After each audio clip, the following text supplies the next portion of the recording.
എല്ലാവർക്കും സുധർമാസ് physics class റൂമിലേക്ക് സ്വാഗതം. നമ്മുടെ SSLC പരീക്ഷയ്ക്ക് ഫിസിക്സിന് വരാൻ പറ്റുന്ന ഏറ്റവും ഇമ്പോർട്ടൻ്റ് ആയിട്ടുള്ള നിർബന്ധമായിട്ട് അറിഞ്ഞിരിക്കേണ്ട ചോദ്യോത്തരങ്ങളാണ് നമ്മൾ ഇന്ന് ഡിസ്കസ് ചെയ്യുന്നത്. സമഗ്ര ക്വസ്റ്റ്യൻ പൂളിൽ നിന്ന് എടുത്ത ക്വസ്റ്റ്യൻസ് ആണ്. അപ്പോൾ തന്നെ അറിയാം അതിന്റെ ഇമ്പോർട്ടൻസ്. നമുക്ക് എക്സാമിന് വരാൻ ചാൻസ് ഉള്ള ക്വസ്റ്റ്യൻസ് ആണിത്. അപ്പം ഇന്ന് ഡിസ്കസ് ചെയ്യുന്ന ചാപ്റ്റർ എന്ന് പറയുന്നത് വൈദ്യുതകാന്തിക പ്രേരണം, ഇലക്ട്രോ മാഗ്നറ്റിക് ഇൻഡക്ഷൻ. മലയാളം മീഡിയത്തിന്റെയും ഇംഗ്ലീഷ് മീഡിയത്തിന്റെയും ക്വസ്റ്റ്യൻസ് ഒന്നിച്ചാണ് ഇട്ടിരിക്കുന്നത്. അപ്പൊ നമുക്ക് ഡയറക്റ്റ് ക്വസ്റ്റ്യനിലേക്ക് പോകാം. ഒരു ജനറേറ്ററിന്റെ ചിത്രമാണ് നൽകിയിരിക്കുന്നത്. ഈ ചിത്രത്തിൽ എക്സ്, എ എന്നിവ എന്തിനെ സൂചിപ്പിക്കുന്നു? ഈ ഉപകരണത്തിൽ നടക്കുന്ന ഊർജ മാറ്റം എന്ത്? ചിത്രത്തിൽ Y എന്ന ഭാഗത്തിന്റെ ധർമ്മം എന്ത്? The figure of a generator is given below. What do the parts X, A represent in the figure? What is the energy change occurs in such a device and what is the use of part Y in the figure? അപ്പം ഇതേ type question നമ്മൾ കഴിഞ്ഞ ചാപ്റ്ററിലും കണ്ടതാണ്. Magnetic effect of electric current എന്നുള്ള ചാപ്റ്ററിൽ നമ്മൾ ഇതേ type മോട്ടോറിന്റെ ക്വസ്റ്റ്യൻ കണ്ടതാണ്. അതായത് ഭാഗങ്ങൾ തന്നിട്ട് ലേബൽ ചെയ്യാൻ പറയാ, അതിന്റെ ഫംഗ്ഷൻ പറയാന്നുള്ളത്.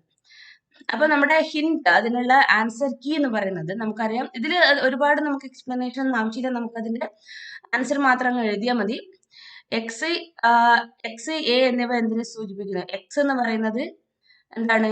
ഇത് സ്ലിപ്പ് റിംഗ് ആണ്, കംപ്ലീറ്റ് റിംഗ് ആണ്, ഇത് ജനറേറ്റർ ആണ്. അപ്പം എക്സ് എന്നുള്ളത് സ്ലിപ്പ് റിംഗ് ആണ്. എ എന്നുള്ളത് എന്താണ്? ആർമേച്ചർ ആണ്. കൃത്യമായിട്ട് കാണാം, റെക്ടാങ്കുലർ ആയിട്ടുള്ള കോയിലാണ് എന്ത്, അതാണ് ആർമേച്ചർ. പിന്നെ എനർജി കൺവേർഷൻ എന്താണ്? യാന്ത്രികോർജം ടു വൈദ്യുതോർജം, mechanical energy changes to electrical energy. അതേപോലെ Y എന്ന ഭാഗത്തിന്റെ ധർമ്മം എന്ത്? Y എന്ന ഭാഗം എന്താണത്? നമ്മുടെ ബ്രഷ് ആണ്. ബ്രഷ് എന്താ ചെയ്യുന്നത്? എക്സ്റ്റേണൽ സർക്യൂട്ടിലേക്ക് ഇലക്ട്രിക് കറണ്ടിനെ, നമ്മൾ ജനറേറ്റ് ചെയ്ത കറണ്ടിനെ എത്തിക്കുക എന്നുള്ളതാണ് എന്ത്? Y എന്നുള്ള ഭാഗത്തിന്റെ ധർമ്മം. Supply electrical energy to the external circuit. അടുത്ത ക്വസ്റ്റ്യൻ. ഒരു പ്രതിരോധവും ഗാൽവനോമീറ്ററും 6 വോൾട്ട് ബാറ്ററിയുമായി ബന്ധിച്ചിരിക്കുന്നതാണ് ചിത്രത്തിൽ കാണിച്ചിരിക്കുന്നത്. 6 വോൾട്ട് ഉപകരണങ്ങൾ സർക്യൂട്ടിൽ ഏതു രീതിയിലാണ് ഘടിപ്പിച്ചിരിക്കുന്നത്? ഈ സർക്യൂട്ടിൽ ഗാൽവനോമീറ്റർ സൂചി വിഭ്രംശിക്കുന്നത് ഏത് ദിശയിൽ? ഒരു ദിശയിലേക്ക് മാത്രം, ഇരു ദിശകളിലേക്കും. ബാറ്ററി മാറ്റി 6 വോൾട്ട് AC നൽകിയാൽ ഗാൽവനോമീറ്റർ സൂചിയുടെ വിഭ്രംശത്തിന് എന്ത് മാറ്റമുണ്ടാകും? എന്തുകൊണ്ട്? The figure shows a resistor galvanometer connected to a 6 volt battery. In what way the instrument got connected in the circuit? In which direction does the galvanometer needle deflects? If the battery is replaced by an AC source, what change may be observed in the deflection of galvanometer needle? നമുക്കറിയാം ഇവിടെ series connection ആണ് അല്ലെ, series combination ആണ് എന്ത് connect ചെയ്തിരിക്കുന്നത്. അതേപോലെ 6 volt DC ആണ് ഇവിടെ കണക്ട് ചെയ്തിരിക്കുന്നത്. 6 വോൾട്ട് ബാറ്ററി ഇവിടെ നമുക്കറിയാം, ആദ്യത്തെ ഡയഗ്രം തന്നിരിക്കുന്നതിൽ അത് DC കറണ്ട് ആണ്. അപ്പം DC വോൾട്ടേജ് ആണ് സപ്ലൈ ചെയ്തിരിക്കുന്നത്. അപ്പൊ എന്ത് പറ്റും?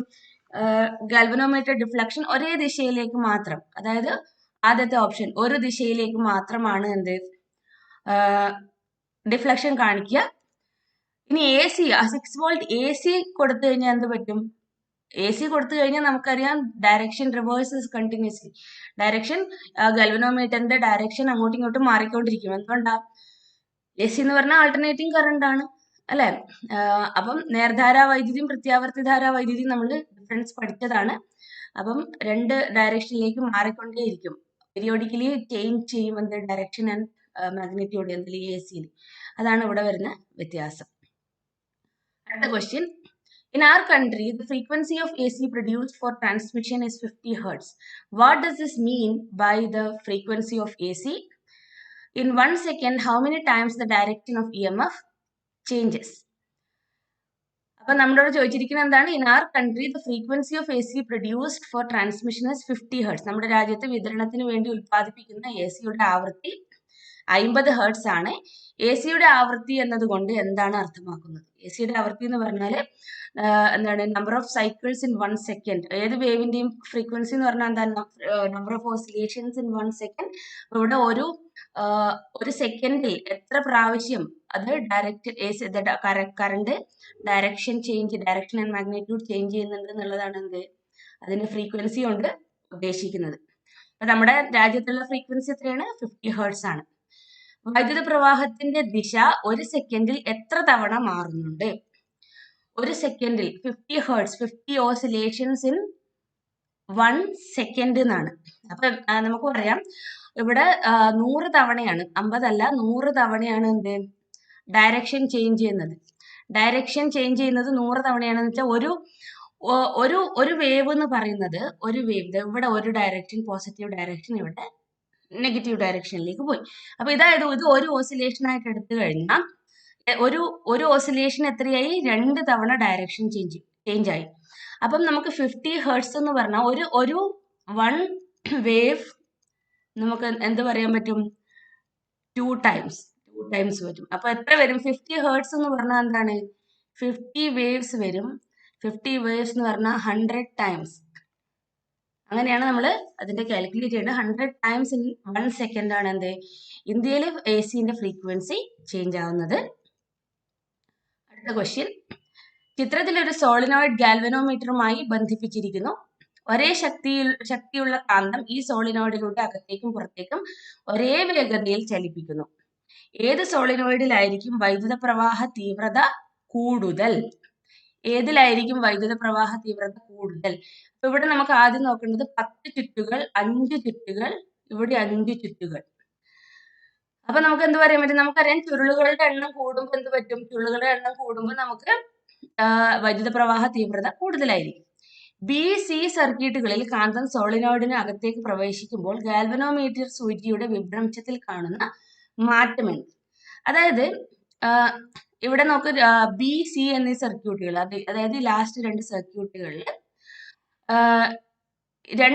ഈ കാന്തം മാഗ്നറ്റ് സോളിനോയിഡ് അകത്തേക്ക് പ്രവേശിക്കുമ്പോൾ ഗാൽവനോമീറ്റർ സൂചിയുടെ വിഭ്രംശത്തിൽ കാണുന്ന മാറ്റം എന്ത്? അതായത് അങ്ങോട്ടും ഇങ്ങോട്ടും ഓപ്പോസിറ്റ് ആയിട്ടായിരിക്കും ഇത് മാറ്റം വരിക. ഒന്ന് അങ്ങോട്ട് കിടക്കുമ്പോഴും ഒന്ന് പുറത്തേക്ക് എടുക്കുമ്പോഴും, ഒന്ന് ഉള്ളിലേക്ക് കിടക്കുമ്പോഴും കാന്തം പുറത്തേക്ക് എടുക്കുമ്പോഴും എന്താണ്? 2 ഓപ്പോസിറ്റ് ഡയറക്ഷനിലായിരിക്കും അതിന്റെ ഡിഫ്ലക്ഷൻ വരിക. അപ്പൊ ഇതാണ് അതിന്റെ ഇംഗ്ലീഷ് മീഡിയം ക്വസ്റ്റ്യൻ. അപ്പൊ ആദ്യത്തേതില് 10 ചുറ്റുകൾ ഉള്ളത് കാരണമാണ് അതിൽ ഇൻഡ്യൂസ്ഡ് കറണ്ട് കൂടുതൽ ഉണ്ടാവുന്നത്. Galvanometer needle in circuit B deflects in opposite direction to deflection of galvanometer needle in circuit C. ഇതാണ് രണ്ടാമത്തെ ആൻസർ. ഇനി an armature coil of an AC generator when moved in magnetic field, induced current is produced. Which is the law that helps to find the direction of current? As per the law, what does the forefinger represent? അപ്പൊ ഇതേപോലെ question നമ്മുടെ കഴിഞ്ഞ ചാപ്റ്ററിലും കണ്ടിട്ടുണ്ട്. Question കൂടുന്നത് തന്നെ അതായത് അവിടെ മോട്ടോറിൻ്റെതായിരുന്നു. Armature coil of an AC generator. അപ്പൊ AC ജനറേറ്ററിൽ ഇൻഡ്യൂസ് കറണ്ട് പ്രൊഡ്യൂസ് ആവുന്നുണ്ട് എന്നുള്ളത് എന്താണ്? അത് ഇലക്ട്രോമാഗ്നറ്റിക് ഇൻഡക്ഷൻ ആണ്. അപ്പൊ നമുക്കറിയാം ഇലക്ട്രോമാഗ്നറ്റിക് ഇൻഡക്ഷനിൽ നമ്മൾ അതിന്റെ കറണ്ടിന്റെ ഡയറക്ഷൻ കണ്ടുപിടിക്കുന്ന, ഏത് ഡയറക്ഷനിലാണ് ഇൻഡ്യൂസ് കറണ്ട് ഉണ്ടായിരിക്കുന്നതെന്ന് കണ്ടുപിടിക്കുന്ന റൂൾ ഏതാണ്? ഫ്ലെമിങ്ങിന്റെ വലത് കൈ നിയമമാണ്. ഫ്ലെമിങ്സ് റൈറ്റ് ഹാൻഡ് റൂൾ ആണ്. As per the law, what does the forefinger represent? ഈ നിയമപ്രകാരം ചൂണ്ടുവിരൽ സൂചിപ്പിക്കുന്നത് എന്തിനെയാണ്? ചൂണ്ടുവിരൽ, ഫോർ ഫിംഗർ അല്ലെങ്കിൽ ചൂണ്ടുവിരൽ എന്താണ്? കാന്തിക മണ്ഡലം. ഞാൻ പറഞ്ഞിട്ടുണ്ട്, ക്ലാസ് എടുക്കുന്ന സമയത്ത് പറഞ്ഞിട്ടുണ്ട്, ഫോർ ഫിംഗർ ഫീൽഡ്, എഫ് എന്നുള്ള ഐഡിയ വെച്ചിട്ട് നമുക്ക് എടുക്കാൻ പറ്റും. അപ്പം അതാണ് ഓർമ്മിച്ചു കഴിഞ്ഞാൽ നമുക്ക് ഈസി ആയിട്ടത് ആൻസർ ചെയ്യാം. അടുത്ത ക്വസ്റ്റ്യൻ, പൂർത്തിയാക്കിയ സർക്യൂട്ടുമായി ബന്ധപ്പെട്ട കാന്തിക ഫ്ലക്സിന് മാറ്റം വരുമ്പോൾ ആ സർക്യൂട്ടിൽ വൈദ്യുതി പ്രേരിതമാകുന്നു. ഈ പ്രതിഭാസം ഏത് പേരിൽ അറിയപ്പെടുന്നു?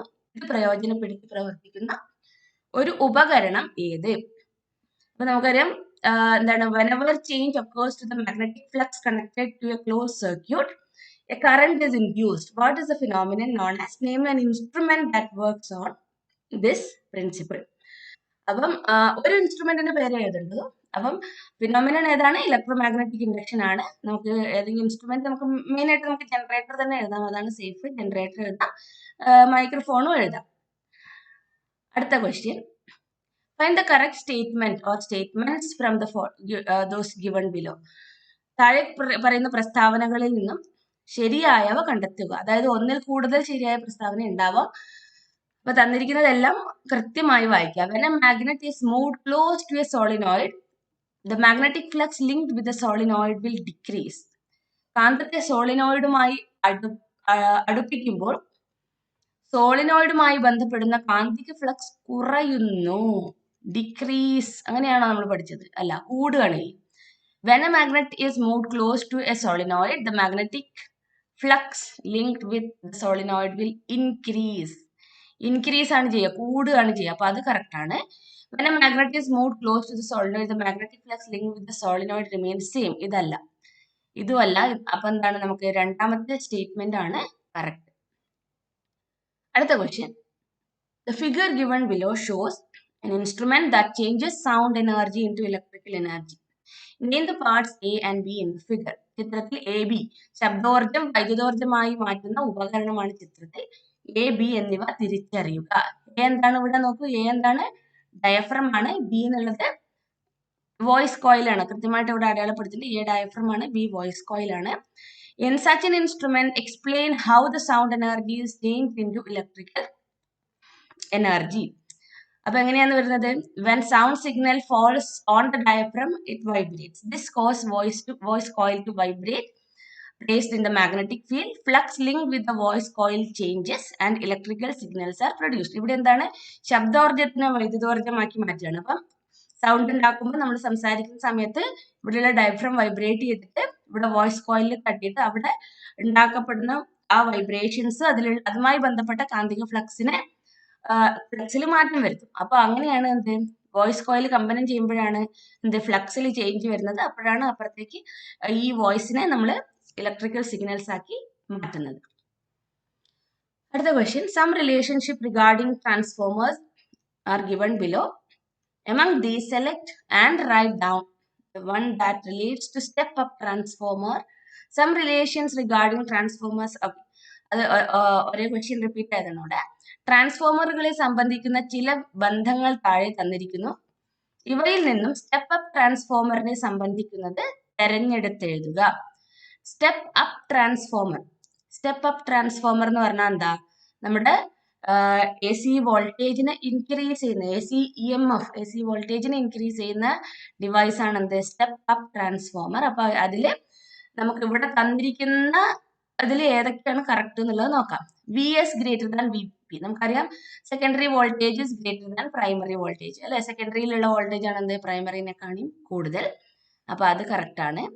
I S is less than I P. ഇത് നമ്മൾ പഠിക്കുന്ന സമയത്ത് ഞാൻ കറക്റ്റ് പറഞ്ഞിട്ട് മറക്കാതിരിക്കാൻ വേണ്ടിയിട്ട് എപ്പോഴും ഓർമ്മിക്കുക, വോൾട്ടേജ് ആണ് ഇൻക്രീസ് ആവുന്നത്, കറണ്ട് അല്ല.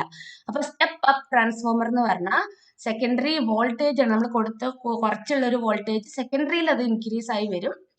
അപ്പൊ secondary voltage is greater than primary voltage. അതേസമയം കറണ്ടിന്റെ കാര്യം ഓപ്പോസിറ്റ് ആയിരിക്കും. സെക്കൻഡറിയിൽ വോൾട്ടേജ് കൂടുതലാണെങ്കിലും കറണ്ട് കുറവായിരിക്കും. അപ്പൊ നമുക്ക് രണ്ടാമത്തെ ഓപ്ഷനും കറക്റ്റ് ആണ്. അത് രണ്ടുമാണ് അവിടെ നമുക്ക് ആൻസർ ചെയ്യാൻ പറയുന്നത്. ഐ എസ് ലാസ്റ്റ് രണ്ട് ഓപ്ഷൻസ് റോങ് ആണ്. താഴെ തന്നിരിക്കുന്ന പ്രസ്താവനകൾ പരിശോധിച്ച് തെറ്റുള്ളവയുടെ അടിവരയിട്ട ഭാഗം ആവശ്യമെങ്കിൽ തിരുത്തി ശരിയായ പ്രസ്താവനയാക്കുക. എ സിയുടെ ഒരു പരിവൃത്തി ലഭിക്കാൻ ആർമേച്ചർ 360 ഡിഗ്രി കറങ്ങണം. അതായത് ഇവിടെ തന്നിരിക്കുന്ന പ്രസ്താവനകൾ പരിശോധിച്ചിട്ട് അടിവരയിട്ട ഭാഗം അത് തെറ്റാണെങ്കിൽ ശരിയാക്കാനാണ് പറയുന്നത്. എ സിയുടെ ഒരു പരിവൃത്തി ലഭിക്കാൻ ഒരു ആർമേച്ചർ 360 ഡിഗ്രി കറങ്ങണം. അത് ശരിയാണല്ലോ. ഫുൾ റൊട്ടേഷന് വരുമ്പോഴാണല്ലോ പിന്നെ നമ്മൾ ഒരു കംപ്ലീറ്റ് റൊട്ടേഷനിലാണല്ലോ നമ്മൾ ഒരു പരിവൃത്തി എന്ന് പറയുന്നത്. അതായത് ഇവിടെ എന്താണ് ഇംഗ്ലീഷ് മീഡിയത്തിന് to complete one cycle of A C and armature need to rotate 360 degree. ഇനി 50 ഹെർട്സ് ആവൃത്തിയുള്ള എ സിയിൽ 25 പരിവൃത്തികൾ ഉണ്ട്. അപ്പം if frequency of AC is 50 Hz, the armature completes 25 cycles per second. അത് തെറ്റാണ്. 50 ഹെർട്സ് ആണെങ്കിൽ എന്താണ് 50 ഹെർട്സ് എന്ന് പറഞ്ഞാൽ 50 ഹെർട്സ് എന്ന് പറഞ്ഞാൽ 50 പ്രാവശ്യം ഒരു സെക്കൻഡിൽ കറങ്ങിയാൽ മാത്രമാണ് എന്ത് 25 പരിവൃത്തി ഉണ്ട് എന്ന് പറയാൻ പറ്റുന്നത്. അതാണ് ഇവിടെ കറക്ഷൻ. 50 ഹെർട്സ് ആവൃത്തിയുള്ള എ സിയിൽ 50 പരിവൃത്തികൾ ഉണ്ട്. AC ജനറേറ്ററിൽ ആദ്യ ഭ്രമണത്തിൽ വൈദ്യുതി ഒരു ദിശയിലും അടുത്ത ഭ്രമണത്തിൽ വിപരീത ദിശയിലും വൈദ്യുതി ഉണ്ടാകുന്നു. അത് ശരിയാണ്. നമ്മൾ ശരിക്കും ഒരു കൺഫ്യൂഷൻ ആവാൻ പറ്റുന്ന ഒരു സ്റ്റേറ്റ്മെന്റ് ആണത്. AC ജനറേറ്ററിൽ ആദ്യ ഭ്രമണത്തിൽ ഒരു ദിശയിലും അടുത്ത ഭ്രമണത്തിൽ വിപരീത ദിശയിൽ, അടുത്ത ഭ്രമണത്തിലല്ല ഉണ്ടാകുന്നത്, അടുത്ത അർദ്ധഭ്രമണത്തിൽ. ഓരോ ആദ്യ ഭ്രമണത്തിലും അടുത്ത ഭ്രമണത്തിലും അല്ല, എവറി സിംഗിൾ ഹാഫ് റൊട്ടേഷൻ ആണ് എന്ത് അതിന്റെ ഡയറക്ഷൻ ചേഞ്ച് ചെയ്യുന്നത്. കംപ്ലീറ്റ് റൊട്ടേഷൻ ആയി കഴിഞ്ഞാൽ, ഒരു ഫുൾ റൊട്ടേഷൻ ആയി കഴിഞ്ഞാൽ നമ്മുടെ ഒരു AC-ന്റെ ഒരു ഓസിലേഷൻ ആയി. അപ്പം അർദ്ധഭ്രമണത്തിൽ അല്ലെങ്കിൽ ഹാഫ് റൊട്ടേഷനിലാണ് എന്നാണ് അവിടെ തിരുത്തേണ്ടത്. Transformer has 10,000 turns and 240 volt, 0.2 ampere in the primary coil. If the current through the secondary coil is 0.4 ampere, what kind of transformer is this? അപ്പോൾ ഇവിടെ എന്താ തന്നിരിക്കുന്നത്? Find out the voltage and number of turns in the secondary coil. Calculate the maximum power in the secondary coil of this transformer. A transformer has 10,000 turns. Number of turns in the primary is equal to 10,000. And 240 volt, അതായത് voltage in the primary 240 volt. Current in the primary 0.2 ampere. If the current through the secondary coil, current in the secondary is equal to 0.4 ampere, അത് നമുക്ക് കണ്ടുപിടിക്കേണ്ടത് എന്താണ്? What kind of transformer is this? അപ്പൊ നമുക്ക് ഇവിടെ എന്താണ്, IP-യും IS-ഉം തന്നിട്ടുണ്ട്. IS is greater than IP. IP-യിലാണ് എന്ത്? IP-യിലാണ്, പ്രൈമറിയിലാണ് കറണ്ട് കുറവ്. പ്രൈമറിയിൽ കറണ്ട് കുറവ് എന്ന് പറഞ്ഞാൽ വോൾട്ടേജ് കൂടുതൽ, സെക്കൻഡറിയിൽ കറണ്ട് കൂടുതൽ എന്ന് പറഞ്ഞാൽ VS. അപ്പൊ ഈ റിലേഷൻ എടുക്കുമ്പോൾ നമുക്ക് എന്ത് പറയാൻ പറ്റും? VS is less than VP. അപ്പൊ നമുക്ക് പറയാം അത് step down transformer. What type of transformer is this? It is a step down transformer. ഇനി find out the voltage and number of turns in the secondary coil. അപ്പൊ അതെങ്ങനെ കണ്ടുപിടിക്കും? നമുക്ക് നമ്മുടെ ഇക്വേഷൻ എന്താണ്? VP into IP is equal to VS into IS, അല്ലെ? VP IP is equal to VS into IS. അതേസമയം തന്നെ VS by VP is equal to NS by NP. അപ്പം നമുക്ക് ഇവിടെ എന്ത് കിട്ടും? NS by NP. VS by VP is equal to NS by NP. VS എത്രയാണ്? VS voltage in the secondary നമുക്ക് തന്നിട്ടില്ല. അപ്പൊ നമുക്കത് കണ്ടുപിടിക്കണമെങ്കിൽ ആദ്യം എന്ത് ചെയ്യണം? ഇവിടെ വെച്ചിട്ട് VS കണ്ടുപിടിക്കാം. ഏത്? IP-യും IS-ഉം തന്നിട്ടുണ്ട്. അപ്പൊ നമുക്ക് അത് വെച്ചിട്ട് VS കണ്ടുപിടിക്കാം. അപ്പൊ VS is equal to VP IP divided by IS. അത്രയും വാല്യൂസ് നമുക്ക് ഇവിടെ തന്നിട്ടുണ്ട്. അപ്പൊ അതൊക്കെ ചെയ്യുമ്പോൾ നമുക്ക് 120 വോൾട്ട് കിട്ടും. ആ 120 വോൾട്ട് വെച്ചിട്ട് NS കണ്ടുപിടിക്കാം. ഇനി calculate the maximum power in the secondary coil of this transformer. ഈ ട്രാൻസ്ഫോമറിന്റെ ഔട്ട്പുട്ടിൽ നിന്ന് ലഭ്യമാകുന്ന പരമാവധി പവർ എത്ര? അപ്പം പവർ ഔട്ട്പുട്ട് എന്ന് പറഞ്ഞാൽ എന്താ? Secondary voltage into secondary current. Secondary voltage എത്രയാണ് കണ്ടുപിടിച്ചത്? സെക്കൻഡറി വോൾട്ടേജ് നമ്മൾ ഇവിടെ കാൽക്കുലേറ്റ് ചെയ്തിട്ടുണ്ട്. Secondary voltage into secondary current. അല്ലെങ്കിൽ നമുക്ക് ഇവിടെ എന്താ പറയാ, നമ്മുടെ ആദ്യത്തെ കറണ്ട് വെച്ചിട്ടും ചെയ്യാം. പ്രൈമറിയിൽ കൊടുക്കുന്ന പരമാവധി എനർജി ലോസ് ഇല്ലെങ്കിൽ എത്ര കിട്ടും? എനർജി ലോസ് ഇല്ലെന്ന് പറഞ്ഞാൽ പ്രൈമറിയിൽ കൊടുത്ത power input is equal to power output എന്നുള്ള കൺസെപ്റ്റ് എടുത്തു കഴിഞ്ഞാൽ first V in the primary into I in the primary എടുത്തു കഴിഞ്ഞാൽ 240 ഇൻറ്റു 0.2. മറ്റേത് എടുത്തു കഴിഞ്ഞാൽ നമുക്ക് കറക്റ്റ് ആൻസർ കിട്ടും. ഇവിടെ നമ്മൾ എനർജി ലോസ് ഇല്ല എന്നുള്ള കൺസെപ്റ്റ് ആണ് എടുത്തിരിക്കുന്നത്. അപ്പൊ അതിന്റെ ആൻസർ എത്രയാണ് വരുന്നത്? 48 വാട്ട്സ്. അടുത്ത ക്വസ്റ്റ്യൻ, ഒരു ട്രാൻസ്ഫോമറിന്റെ ചിത്രമാണ് താഴെ കൊടുത്തിരിക്കുന്നത്. ഇത് ഏത് തരം ട്രാൻസ്ഫോമർ ആണ്? സെക്കൻഡറിയിൽ കനം കൂടിയ കമ്പി ചുറ്റി ഉപയോഗിക്കാൻ കാരണമെന്ത്? What kind of transformer is shown here? Why thick coil is used in the secondary of the transformer? അപ്പൊ ഇവിടെ നമുക്ക് എന്താ കാണാൻ പറ്റുന്നത്? പ്രൈമറിയിൽ കുറെ കോയിൽ ഉണ്ട്, സെക്കൻഡറിയിൽ കുറച്ചേ കോയിലുള്ളൂ. അങ്ങനെ കാണുമ്പോൾ എന്താണ്? Number of turns in the primary is greater than number of turns in the secondary ആണ്. അപ്പം നമുക്ക് ഇമ്മീഡിയറ്റ് എന്ത് പറയാൻ പറ്റും? It is a step down transformer ആണ്. ഇനി സെക്കൻഡറിയിൽ കനം കൂടിയ കമ്പിച്ചുറ്റ് ഉപയോഗിക്കാൻ കാരണം എന്ത്? അപ്പൊ നമുക്കറിയാം, ഒരു സ്റ്റെപ്പ് ഡൗൺ ട്രാൻസ്ഫോമർ ആണെങ്കിൽ voltage in the secondary is less than voltage in the primary. അതേസമയം എന്താണ്, current in the secondary is greater than current in the primary. അങ്ങനെ വരുമ്പോ കറണ്ട് കൂടുതലാണ്, കറണ്ട് കൂടുതൽ ആയി കഴിഞ്ഞാൽ എന്ത് പറ്റും, അവിടെ ഹീറ്റ് വല്ലാണ്ട് ജനറേറ്റ് ആവും, എനർജി ലോസ് വരും. അങ്ങനെ എനർജി ലോസ് വരുന്നത് നമുക്ക് ട്രാൻസ്ഫോമറിന്റെ എഫിഷ്യൻസിനെയാണ് ബാധിക്കുന്നത്. അപ്പൊ നമ്മൾ എന്ത് ചെയ്യണം, അവിടെ തിക്കർ വയർ ഉപയോഗിച്ചിട്ട് അതിന്റെ റെസിസ്റ്റൻസ് കുറച്ചു കഴിഞ്ഞാൽ നമുക്ക് എനർജി ലോസിനെ നമുക്ക് പ്രിവെന്റ് ചെയ്യാൻ പറ്റും. അടുത്ത ക്വസ്റ്റ്യൻ, ഒരു കാന്തിക മണ്ഡലത്തിൽ ഭ്രമണം ചെയ്യുന്ന ആർമേച്ചറിന്റെ 2 ഘട്ടത്തിലുള്ള രേഖാചിത്രമാണ് മുകളിൽ കൊടുത്തിരിക്കുന്നത്. ആർമേച്ചർ കോയിലിന്റെ പ്രതലം കാന്തിക മണ്ഡലത്തിന് സമാന്തരമായിരിക്കുന്നത് ഏത് ചിത്രത്തിലാണ്? കാന്തിക മണ്ഡലത്തിന് സമാന്തരമായിരിക്കുന്നത്, അതിന് 1 മാർക്കാണ്. പരമാവധി EMF ഉണ്ടാകുന്നത് ഏത് ഘട്ടത്തിലാണ്? ഘട്ടം 1, 2 താരതമ്യം ചെയ്ത് EMF-ലെ മാറ്റം വിശദമാക്കുക. അതായത് 3 മാർക്കിന്റെ ക്വസ്റ്റ്യൻ ആണ്. The figure of the 2 stages of an armature that rotates in a magnetic field is shown below. Select the figure in which plane of the armature coil comes parallel to the magnetic field. Parallel, magnetic field horizontal north to south ആണ്, അതിന് parallel ആയിട്ട് വരുന്നത് ഏതാണ്? ചിത്രം B ആണ് parallel ആയിട്ട് വരുന്നത്. Identify the stage where EMF induced is maximum. അതായത് നമുക്കറിയാം ഒരു 90 ഡിഗ്രി റൊട്ടേഷൻ ഇവിടെ വന്ന് ആദ്യം ഉണ്ടായിരുന്ന പൊസിഷനിൽ 90 ഡിഗ്രിന്ന് മാക്സിമം ഫ്ലക്സ് കടന്നു പോകുന്നതിൽ നിന്ന് 0 ഫ്ലക്സിലേക്ക് മാറുമ്പം change in the magnetic flux maximum ആകുമ്പോഴാണ് എന്ത്, മാക്സിമം ഇൻഡ്യൂസ്ഡ് കറണ്ട് ഉണ്ടാവുന്നത്. അപ്പം ചിത്രം ബി തന്നെയാണ് എന്ത്, അവിടെ മാക്സിമം ഇൻഡ്യൂസ്ഡ് EMF ഉണ്ടാവുന്നത്. Compare the stages 1 and 2 and explain the change in the induced magnitude of EMF. അപ്പം രണ്ടിലും മാഗ്നിറ്റ്യൂഡ് ഓഫ് ഇൻഡ്യൂസ്ഡ് EMF എന്താ ചെയ്യേണ്ടത്, ഘട്ടം 1, 2 താരതമ്യം ചെയ്ത് EMF-ലെ മാറ്റം വിശദമാക്കുക. അതായത് ആദ്യത്തെ ചിത്രത്തില് എന്താണ്, അവിടെ ഫ്ലക്സിൽ വ്യതിയാനം ഇല്ല, മാക്സിമം ഫ്ലക്സ് അതിലെ പോകുന്നുണ്ടെന്നേ ഉള്ളൂ. അവിടെ ഒരു ഫ്ലക്സിൽ വ്യത്യാസം സംഭവിച്ചാൽ മാത്രമേ എന്തുള്ളൂ, പ്രേരിത വൈദ്യുതി അവിടെ ഉണ്ടാവുന്നുള്ളൂ. അപ്പം ഇവിടെ ഫ്ലക്സിൽ വ്യതിയാനം ഇല്ലാത്തതിനാൽ EMF 0. No flux variation and EMF is equal to 0. Flux variation is maximum in the second diagram, so the EMF will be maximum. അതാണ് അവിടെ എഴുതുന്നത്. നിങ്ങൾ എക്സ്പ്ലെയിൻ ചെയ്ത് എഴുതണം, അവിടെ ഹിന്റ് മാത്രമേ കൊടുത്തിട്ടുള്ളൂ.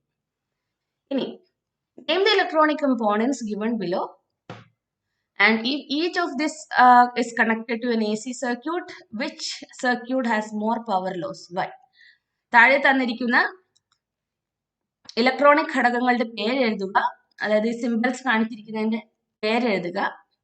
ഇവ ഓരോന്നും AC സർക്യൂട്ടിൽ ഘടിപ്പിച്ചാൽ ഏത് സർക്യൂട്ടിലായിരിക്കും പവർ നഷ്ടം ഉണ്ടാകുക, എന്തുകൊണ്ട്?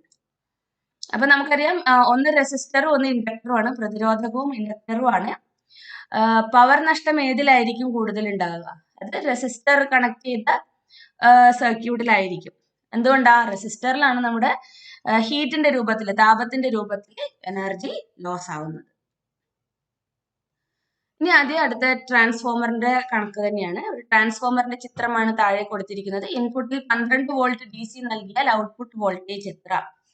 അപ്പൊ ഇവിടെ നമുക്ക് ഡയഗ്രത്തില് 100 ചുറ്റുകളും ഇവിടെ 2000 ചുറ്റുകളും. അപ്പം എന്താ തന്നിരിക്കുന്നത്, നമുക്ക് ആദ്യം ഇൻപുട്ടിൽ 12 വോൾട്ട് DC നൽകിയാൽ എന്ത് പറ്റും? If 12 volt DC is given as input, how much is the output voltage? DC voltage output input ആയി കൊടുത്തു കഴിഞ്ഞാൽ ട്രാൻസ്ഫോമർ വർക്ക് ചെയ്യില്ല, അപ്പൊ അവിടെ 0 വോൾട്ട് ആയിരിക്കും. 12 വോൾട്ട് AC നൽകിയാൽ ഔട്ട്പുട്ട് വോൾട്ടേജ് എത്ര? അപ്പൊ number of turns in the primary 100, number of turns in the secondary 2000. ഇനി തന്നിരിക്കുന്നത് voltage in the primary 12 volt AC ആണെങ്കിൽ 12 വോൾട്ട് ഔട്ട്പുട്ട് വോൾട്ടേജ് എത്ര? നമുക്ക് എന്താ അറിയാം, VS by VP is equal to NS by NP. എന്താ കണ്ടുപിടിക്കേണ്ടത്? VS is equal to NS by NP into VP. NS എത്രയാണ്? 2000. NP എത്രയാണ്? 100. VP എത്രയാണ്? 12. നമുക്ക് 240 വോൾട്ട് കിട്ടും. ഈ സന്ദർഭത്തിൽ സെക്കൻഡറിയിലെ ഒരു ചുറ്റിലെ വോൾട്ടത എത്ര? അതായത് ഇവിടെ 2000 ചുറ്റുകളുണ്ട് അല്ലെ? സെക്കൻഡറിയിൽ എത്രയുണ്ട്? 2000 ചുറ്റുകളുണ്ട്. അപ്പൊ ഇതൊന്ന് ഓർമ്മിക്കണം. അപ്പം ഒരു ചുറ്റിലെ വോൾട്ടത, അപ്പം NS എന്ന് പറഞ്ഞാൽ സെക്കൻഡറിയിലെ number of turns multiplied by വോൾട്ടത, E is equal to VS. അപ്പം നമുക്ക് എന്ത് എഴുതാം? E is equal to VS by NS. അതാണ്, അതായത് അല്ലെങ്കിൽ സാധാരണ നമ്മുടെ മാത്സ് ലോജിക് വെച്ചിട്ട് നമുക്ക് ചെയ്യാൻ പറ്റും. 2000 ചുറ്റുകളിലാണ് 240 വോൾട്ട് ഉള്ളത്. അപ്പൊ ഒരു ചുറ്റിൽ എത്ര ഉണ്ടാവും? 240/2000 0.12 വോൾട്ട്. അതൊരു വേറെ ടൈപ്പ് ക്വസ്റ്റ്യൻ ആണ്, നമ്മൾ അധികം കാണാത്തത്, ശ്രദ്ധിക്കാം. Find out the odd one out and justify your answer. Microphone, loud speaker, transformer, generator. കൂട്ടത്തിൽ പെടാത്തത് കണ്ടുപിടിക്കുക. Microphone, loud speaker, transformer, generator. അപ്പൊ ഇവിടെ നമുക്ക് ഈസി ആയിട്ട് എഴുതാൻ പറ്റും. ലൗഡ് സ്പീക്കർ ആണ്. എന്താണ് അതിന്റെ പ്രവർത്തന തത്വം? ഈ നമ്മുടെ ബാക്കിയുള്ള എല്ലാ എന്താ പറയുക, മൈക്രോഫോണും ട്രാൻസ്ഫോമറും ജനറേറ്ററും ഇലക്ട്രോ മാഗ്നറ്റിക് ഇൻഡക്ഷൻ അല്ലെങ്കിൽ വൈദ്യുത കാന്തിക പ്രേരണം ഉപയോഗപ്പെടുത്തിയിട്ടുണ്ടാക്കുന്ന പ്രവർത്തിക്കുന്ന ഉപകരണങ്ങളാണ്. പക്ഷെ ലൗഡ് സ്പീക്കർ അല്ല. അപ്പൊ ലൗഡ് സ്പീക്കർ ആണ് അതിൽ കൂട്ടത്തിൽ പെടാത്തത്. വൈദ്യുതി വിതരണത്തിലെ ചാലക കമ്പികളുടെ വട്ടം കൂട്ടി പ്രസരണ നഷ്ടം കുറയ്ക്കാവുന്നതാണ്. ഇത്തരത്തിൽ ചാലക കമ്പികളുടെ വണ്ണം കൂടുമ്പോൾ നേരിടുന്ന ബുദ്ധിമുട്ട് എന്താണ്? പ്രസരണ നഷ്ടം കുറയ്ക്കുവാനുള്ള മറ്റൊരു മാർഗം നിർദ്ദേശിക്കുക. വൈദ്യുത വിതരണത്തിലെ ചാലക കമ്പികളുടെ വണ്ണം കൂട്ടി പ്രസരണ നഷ്ടം കുറയ്ക്കാവുന്നതാണ്. By increasing the diameter of conductors, transmission loss could be reduced. What are the difficulties that arises if thick wires used as transmission lines? Suggest another method to reduce transmission loss. അപ്പം ഹീറ്റിന്റെ loss ഉണ്ടാവുന്നത് കുറക്കാൻ വേണ്ടി transmission സമയത്ത്, power transmission സമയത്ത് കട്ടിയുള്ള കമ്പികൾ use ചെയ്ത് കഴിഞ്ഞാൽ നമുക്ക് ആ ലോസ് ഓഫ് എനർജി കുറക്കാൻ പറ്റും. പക്ഷെ അത് യൂസ് ചെയ്യുമ്പം ഉള്ള ബുദ്ധിമുട്ട് എന്താണ്? If thickness increases, weight increases. More supporting beams are required and expense increases. അപ്പം എന്താ ചെയ്യാൻ പറ്റുന്നത്? അവിടെ ഭയങ്കര കട്ടിയുള്ള, നമ്മൾ ട്രാൻസ്മിഷന്റെ വയറുകൾ കണ്ടിട്ടില്ലേ? കട്ടിയുള്ള വയറുകൾ എടുത്തു കഴിഞ്ഞാൽ ഭയങ്കര വെയിറ്റ് ആയിരിക്കും. നമുക്കത് ഒരുപാട് ദൂരം കൊണ്ടുപോകാനുള്ളതാണ്. അപ്പൊ ഒരുപാട് സപ്പോർട്ട് ചെയ്യുന്ന തൂണുകൾ വെക്കേണ്ടതായിട്ട് വരും. അപ്പം അതിന് തൂണുകളുടെ എക്സ്പെൻസ് കൂടും. അപ്പൊ ഇവിടെ എന്താണ് ചെയ്യുക? കറണ്ടിന്റെ അളവ് കുറക്കാൻ വേണ്ടിയിട്ട്, കറണ്ട് കൂടുമ്പോഴാണല്ലോ ഹീറ്റ് കൂടുന്നത്. ജൂൾസ് ലോ പ്രകാരം H = I²RT ആണ്. അപ്പം കറണ്ട് കൂടുമ്പോൾ ഹീറ്റ് ലോസ് കൂടും. അപ്പൊ നമ്മൾ എന്ത് ചെയ്യണം? അതിന്റെ വോൾട്ടേജ് കൂട്ടിയാൽ മതി. അപ്പം കറണ്ടിന്റെ അളവ് കുറയും. കറണ്ട് കുറക്കുക, വോൾട്ടേജ് കൂട്ടുക. അപ്പൊ നമുക്ക് ട്രാൻസ്മിഷനിൽ ഒരു ബുദ്ധിമുട്ട് ഉണ്ടാവുന്നില്ല. Identify the relation in the first pair and complete the following. ബന്ധം കണ്ടെത്തി പൂരിപ്പിക്കുക. Electromagnetic induction, moving coil, microphone. Mutual ഇൻഡക്ഷനിൽ ഏതാ വർക്ക് ചെയ്യുന്നത്? ട്രാൻസ്ഫോമർ ആണ് വർക്ക് ചെയ്യുന്നത്. ഈസി ആയിട്ടുള്ള ഒരു ക്വസ്റ്റ്യൻ, 1 മാർക്ക്. ഇനി അടുത്ത 4 മാർക്കിന്റെ ക്വസ്റ്റ്യൻ ആണ്. ഒരു ട്രാൻസ്ഫോമറിന്റെ പ്രൈമറിയിലെ ചുറ്റുകളുടെ എണ്ണത്തിന്റെ 2 മടങ്ങ് എണ്ണം ചുറ്റുകൾ സെക്കൻഡറിയിൽ ഉണ്ട് എങ്കിൽ ഏത് തരം ട്രാൻസ്ഫോമർ ആയിരിക്കും? 2 മടങ്ങ് എണ്ണം ചുറ്റുകൾ സെക്കൻഡറിയിൽ ഉണ്ട് എന്ന് പറഞ്ഞു കഴിഞ്ഞാൽ നമുക്കറിയാം ഇരട്ടി ഉണ്ട്. അപ്പം എന്ത് പറ്റും? അതൊരു സ്റ്റെപ്പ് അപ്പ് ട്രാൻസ്ഫോമർ ആയിരിക്കും. The number of turns in the primary of a transformer is 2 times greater than that in the secondary coil. Then identify the type of transformer. ഇതിന്റെ പ്രൈമറിയിൽ 50 വോൾട്ട് ഉപയോഗിച്ചാൽ സെക്കൻഡറിയിൽ ലഭ്യമാകുന്ന വോൾട്ടത എത്രയായിരിക്കും? അതേപോലെ ഇതിലെ പ്രൈമറിയിൽ കറണ്ട് 4 ആംപിയർ ആണെങ്കിൽ secondary current എത്രയായിരിക്കും? അപ്പൊ എത്ര തന്നിരിക്കുന്നത്? 50 വോൾട്ട് ഉപയോഗിച്ചാൽ സെക്കൻഡറിയിൽ ലഭ്യമാകുന്ന വോൾട്ടത, അതായത് നമുക്ക് ഇവിടെ ഡബിൾ ആവുകയാണ്. നമ്പർ ഓഫ് ടേൺസ് എത്രയാണ്? ടേൺ റേഷ്യോ എത്രയാണ് തന്നിരിക്കുന്നത്? 2 ആണ് തന്നിരിക്കുന്നത്. അപ്പം 50 × 2 നമുക്ക് 100 വോൾട്ട് കിട്ടും. നല്ല ഈസി ആയിട്ടുള്ള ഒരു ക്വസ്റ്റ്യൻ ആണ്. അതേപോലെ പ്രൈമറിയിലെ കറണ്ട് 4 ആംപിയർ ആണെങ്കിൽ സെക്കൻഡറി കറണ്ട് എത്രയായിരിക്കും? നമുക്കറിയാം already VP × IP = VS × IS. അപ്പം 50 വോൾട്ട് × 4 = നമുക്ക് എത്രയാണ്? 4 ആംപിയർ ആണ് തന്നിരിക്കുന്നത്. 100 × IS കിട്ടും. അപ്പൊ IS എത്ര കിട്ടും? 2 ആംപിയറിന് കിട്ടും. ട്രാൻസ്ഫോമറിന്റെ ക്വസ്റ്റ്യൻസ് ഒക്കെ ശരിക്കും ഈസിയാണ്. ഒറ്റ ഫോർമുല പഠിച്ചാൽ മതി. ഇനി ഒന്നാമത്തേതിൽ നിന്നും ബന്ധം മനസ്സിലാക്കി വിട്ട ഭാഗം അനുയോജ്യമായി പൂരിപ്പിക്കുക. ജനറേറ്റർ, ആർമേച്ചർ, പ്രേരിത EMF. മൈക്രോഫോൺ ഇവിടെ വിട്ടിട്ടുണ്ട്, പ്രേരിത EMF. അതായത് generator, armature, induced EMF. Moving coil, microphone, എന്താണ് ഇവിടെ എന്താണ് ആർമേച്ചർ എന്നുള്ളത് എന്താണ് നമ്മൾ അതിലുള്ള എന്താണ് ഏതിലാണ് പ്രേരിത EMF ഉണ്ടാവുന്നത് എന്നുള്ളതാണ് എന്ത് ഈ ആർമേച്ചർ തന്നിരിക്കുന്നത് അല്ലെ. ജനറേറ്ററിൽ ആർമേച്ചർ ആണ് റൊട്ടേറ്റ് ചെയ്യുന്നത്. അപ്പൊ അതേപോലെ ഏത് ഭാഗമാണ് അവിടെ നമുക്ക് പ്രേരിത EMF ഉണ്ടാക്കി തരുന്നത്? നമ്മുടെ വോയിസ് കോയിൽ വൈബ്രേറ്റ് ചെയ്തിട്ടാണ് എന്ത് പ്രേരിത EMF മൂവിംഗ് കോയിൽ മൈക്രോഫോണിൽ ഉണ്ടാവുന്നത്. അതാണ് അവിടെ ഐഡന്റിഫൈ ചെയ്യുന്നത്. ഇനി അടുത്ത ക്വസ്റ്റ്യൻ, ഒരു സ്റ്റെപ്പ് ഡൗൺ ട്രാൻസ്ഫോമറിനെ സംബന്ധിച്ച് താഴെ തന്നിരിക്കുന്ന പ്രസ്താവനകളിൽ ശരിയായവ തിരഞ്ഞെടുത്ത് എഴുതുക. സ്റ്റെപ്പ് ഡൗൺ ട്രാൻസ്ഫോമർ പ്രൈമറിയിലും സെക്കൻഡറിയിലും കറണ്ട് തുല്യമാണ്. Current same in primary and secondary അല്ല. പ്രൈമറിയിലും സെക്കൻഡറിയിലും പവർ തുല്യമാണ്. അത് കറക്റ്റ് ആണല്ലോ. Power is the same in primary and secondary. പ്രൈമറിയിലെ കറണ്ട് സെക്കൻഡറിയിലെ കറണ്ടിനെ അപേക്ഷിച്ച് കുറവാണ്. ഇതേതാണ്? സ്റ്റെപ്പ് ഡൗൺ ട്രാൻസ്ഫോമർ ആണ്. സ്റ്റെപ്പ് ഡൗൺ ട്രാൻസ്ഫോമർ എന്ന് പറഞ്ഞാൽ voltage in the secondary is less than voltage in the primary. അപ്പം current in the secondary is greater than current in the primary. അപ്പം പ്രൈമറിയിലെ കറണ്ട് സെക്കൻഡറിയിലെ കറണ്ടിനെ അപേക്ഷിച്ച് കുറവാണ്. അപ്പം സിയും ശരിയാണ്. സെക്കൻഡറിയിലെ കറണ്ട് പ്രൈമറിയിലെ കറണ്ടിനെ അപേക്ഷിച്ച് കുറവാണ്. അത് ഇതിന്റെ നേരെ ഓപ്പോസിറ്റ് ആണ്. അപ്പം അത് ശരിയല്ല. അടുത്ത ക്വസ്റ്റ്യൻ, ഏത് ഉപകരണത്തിന്റെ രേഖാചിത്രമാണ് മുകളിൽ കൊടുത്തിരിക്കുന്നത്? ഇതിന്റെ പ്രവർത്തന തത്വം എന്ത്? ആർക്കും പറയാൻ പറ്റുന്ന ഉത്തരമാണ്. ഇതെന്താണ്? ട്രാൻസ്ഫോമർ ആണ്. മ്യൂച്വൽ ഇൻഡക്ഷൻ ആണ് ഇതിന്റെ പ്രവർത്തന തത്വം. ഇതിലെ എ ഭാഗത്തിലെ കോയിലിൽ 100 വോൾട്ട് പ്രയോഗിപ്പിച്ചപ്പോൾ കറണ്ട് 2 ആംപിയർ ആയിരുന്നു. ബി ഭാഗത്തെ കോയിലിൽ ലഭ്യമാകുന്ന വോൾട്ടത, പവർ എന്നിവ കണക്കാക്കുക. ഇവിടെ 10,000 ടേൺസ് ഉണ്ട്, ഇവിടെ 5,000. Number of turns in the primary 10,000. Number of turns in the secondary 5,000. അപ്പം ഇവിടെ എന്താണ്?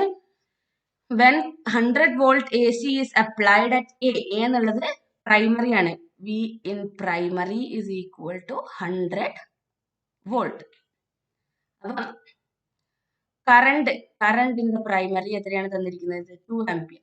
ബി ഭാഗത്തെ കോയിൽ ലഭ്യമാകുന്ന വോൾട്ടത, പവർ എന്നിവ കണ്ടുപിടിക്കാം. നമുക്കറിയാം എന്താണ്?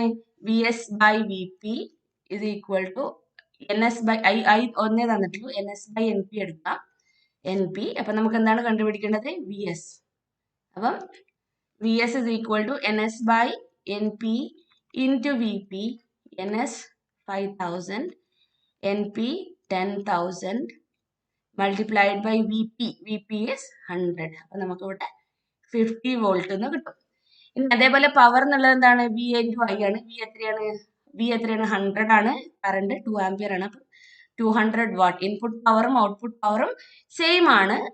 എന്തുകൊണ്ടാണ്? ഇവിടെ എഫിഷ്യൻസിനെ പറ്റി പറയുന്നില്ല, അത് കാരണം സെയിം ആണ്. അപ്പൊ നമുക്ക് ഇൻപുട്ട് പവർ കണ്ടുപിടിച്ചാൽ മതി. സർക്യൂട്ടുകളിൽ ഒരേ വണ്ണമുള്ള ചെമ്പുകമ്പികളിൽ വ്യത്യസ്ത എണ്ണം ചുറ്റുകളാക്കി 4 സർക്യൂട്ടുകളിൽ ക്രമീകരിച്ചിരിക്കുന്നു. സർക്യൂട്ടിലെ ബൾബുകൾക്കെല്ലാം ഒരേ പവറാണുള്ളത്. ചിത്രം വിശകലനം ചെയ്ത് താഴെ തന്നിരിക്കുന്ന ചോദ്യങ്ങൾക്ക് ഉത്തരം എഴുതുക. The figure shows copper coils of same thickness and different turns arranged in 4 circuits. If all the bulbs are of the same power, answer the following questions analyzing each figure. Question എന്താണ്? സർക്യൂട്ടുകളിലെ switch on ചെയ്ത് വെച്ചിരുന്നാൽ ഏത് സർക്യൂട്ടിലെ bulb ആയിരിക്കും പ്രകാശ തീവ്രത ഏറ്റവും കുറഞ്ഞ് പ്രകാശിക്കുക? അപ്പൊ എല്ലാത്തിനും ഒരേ പവറാണ്, എല്ലാത്തിനും ഒരേ വോൾട്ടേജ് 6 വോൾട്ട് ആണ് കൊടുത്തിരിക്കുന്നത്. അപ്പൊ എന്താ ചോദിക്കുന്നത്? ഇതെല്ലാം ഓണാക്കി വെച്ചിരുന്ന ഏതിലാണ് പ്രകാശ തീവ്രത ഏറ്റവും കുറവ്? If all the circuits are kept open, which bulb in the circuit glows with least intensity? അപ്പൊ ഇവിടെ തന്നിരിക്കുന്ന 5000, 5000, 10000. ഇവിടെ എത്രയാണ്? ഇവിടെയും 10000 ചുറ്റുകളാണ്. അപ്പം നമുക്ക് നാലാമത്തെ ചുരുളില് ഇവിടെ എന്താണ് നോക്കേണ്ടത്? ഇവിടെ നോക്ക്, ഇവിടെ DC ആണ്, ഇവിടെ AC ആണ്. ഇവിടെ DC ആണ്, ഇവിടെ AC ആണ്. ഓക്കെ. അപ്പം 6 വോൾട്ട് DC കൊടുത്തു കഴിഞ്ഞാൽ ഒരു കുഴപ്പമില്ല, ബൾബിന് നന്നായിട്ട് അതിന്റെ ഫുൾ വോൾട്ടേജ് കിട്ടിയത് പ്രകാശിച്ചോളൂ. പക്ഷെ ഇവിടെ എന്താണ് പറ്റുന്നത്? AC കൊടുത്ത സമയത്ത് എന്താണ്? അവിടെ സെൽഫ് ഇൻഡക്ഷൻ കൂടുതലായിരിക്കും. അവിടെ കുറെ ടേൺസ് ഉള്ളത് കാരണം സെൽഫ് ഇൻഡക്ഷൻ കൂടും. സെൽഫ് ഇൻഡക്ഷൻ കൂടുമ്പോൾ അവിടെ പ്രകാശ തീവ്രത കുറയും. എല്ലാ കമ്പിച്ചുരുളിലേക്കും ഒരേ വലിപ്പമുള്ള ഓരോ പച്ചിരുമ്പ് കോർ വെച്ചാൽ പ്രകാശത്തിൽ വലിയ വ്യത്യാസം ഉണ്ടാകുന്നത് ഏത് സർക്യൂട്ടിലായിരിക്കും, എന്തുകൊണ്ട്? If A soft iron core of the same size is inserted in each of the coils, which among the circuit shown most change in the intensity of light? ഇവിടെയും നാലാമത്തെ കോയിലിൽ തന്നെയാണ് നമ്മൾ സോഫ്റ്റ് അയൺ കോർ വെച്ച് കഴിഞ്ഞാലും എന്താ പറ്റുക, self induction ആദ്യം കൂടുകയാണ്. അവിടെ മാഗ്നറ്റിക് ഫീൽഡിന്റെ amount കൂടുകയാണ് നമ്മൾ സോഫ്റ്റ് അയൺ കോർ അല്ലെങ്കിൽ പച്ചിരുമ്പ് കോർ വെക്കുമ്പോൾ പറ്റുന്നത്. അപ്പൊ പിന്നെ അവിടെ സെൽഫ് ഇൻഡക്ഷൻ കൂടി വരികയാണ്. അപ്പൊ എന്ത് പറ്റും, അപ്പൊ നമുക്ക് അതിന്റെ പ്രകാശത്തിന്റെ തീവ്രത പിന്നെയും നന്നായിട്ട് എന്താ പറയുക, ഈ സെൽഫ് ഇൻഡക്ഷൻ കൂടും, പ്രകാശത്തിന്റെ തീവ്രത കുറയും. അപ്പൊ ഇത്രയാണ് ഇമ്പോർട്ടന്റ് ആയിട്ടുള്ള ഈ ഇലക്ട്രോമാഗ്നറ്റിക് ഇൻഡക്ഷൻ എന്നുള്ള ചാപ്റ്ററിൽ നിന്നുള്ള ക്വസ്റ്റ്യൻസ്. അപ്പം ഇത്രയും ക്വസ്റ്റ്യൻസ്, ഈ ടൈപ്പ് ക്വസ്റ്റ്യൻസ് നമ്മൾ മെയിൻ ആയിട്ട് പഠിച്ചു പോയി കഴിഞ്ഞാൽ തീർച്ചയായും നിങ്ങൾക്ക് ആ ഭാഗത്ത് നിന്ന് ഫുൾ മാർക്ക് വാങ്ങാൻ പറ്റും. അപ്പം ഇനി അടുത്ത ക്ലാസ്സിൽ സെയിം സമഗ്ര ക്വസ്റ്റ്യൻ പൂൾ തന്നെ പ്രകാശത്തിന്റെ പ്രതിപതനം, റിഫ്ലക്ഷൻ ഓഫ് ലൈറ്റ് എന്നുള്ള ചാപ്റ്റർ ആണ് അടുത്ത ക്ലാസ്സിൽ എടുക്കാൻ പോകുന്നത്.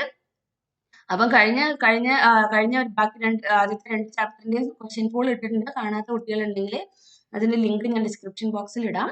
അപ്പൊ അതും കാണുക. പരീക്ഷയ്ക്ക് അത്രേ ദിവസമുള്ളൂ. അപ്പം മെയിൻ ആയിട്ടുള്ള ഇമ്പോർട്ടന്റ് ആയിട്ടുള്ള ക്വസ്റ്റ്യൻസ് എല്ലാം പഠിച്ചിട്ട് പോവുക, മാക്സിമം മാർക്ക് സ്കോർ ചെയ്യുക.